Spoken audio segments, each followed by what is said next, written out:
حضرت ابو ہریرہ رضی اللہ تعالی عنہ بیان کرتے ہیں، نبی اکرم صلی اللہ علیہ وسلم نے ارشاد فرمایا، آدمی کا جماعت کے ساتھ نماز پڑھنا اس کے بازار یا گھر میں نماز پڑھنے سے 20 گنا سے زیادہ فضیلت رکھتا ہے۔ اور جب کوئی شخص وضو کرے، اچھی طرح وضو کر کے وہ مسجد میں آئے، اس کا مقصد صرف نماز ہو، نماز کے علاوہ اور کوئی مقصد نہ ہو، تو وہ جو بھی قدم اٹھائے گا اس کے عوض میں اس کے درجے کو بلند کیا جائے گا اور اس کے گناہ کو معاف کیا جائے گا، یہاں تک کہ وہ مسجد میں داخل ہو جائے۔ پھر جب وہ مسجد میں داخل ہو جائے گا تو وہ نماز کی حالت میں شمار ہوگا جب تک وہ نماز ادا نہ کر لے، اور فرشتے اس آدمی کے لیے اس وقت تک دعائے رحمت کرتے رہتے ہیں جب تک آدمی اس جگہ میں موجود رہتا ہے جہاں اس نے نماز ادا کی۔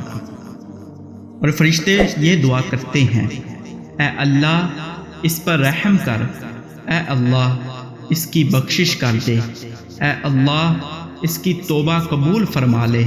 جب تک وہ شخص وضو توڑ نہ دے۔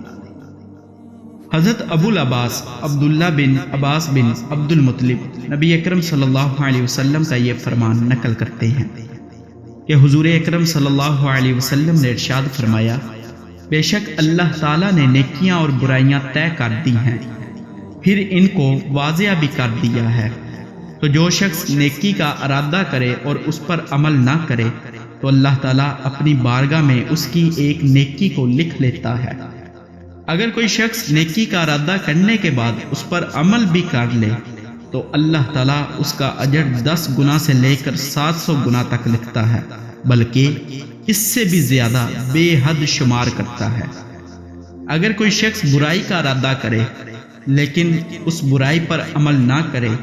تو اللہ تعالیٰ اسے اپنی بارگاہ میں ایک مکمل نیکی کے طور پر شمار کر لیتا ہے، اور اگر کوئی شخص برائی کا ارادہ کرے اور برائی پر عمل بھی کرے تو اللہ تعالیٰ ایک برائی اس کے نامہ اعمال میں لکھ دیتا ہے۔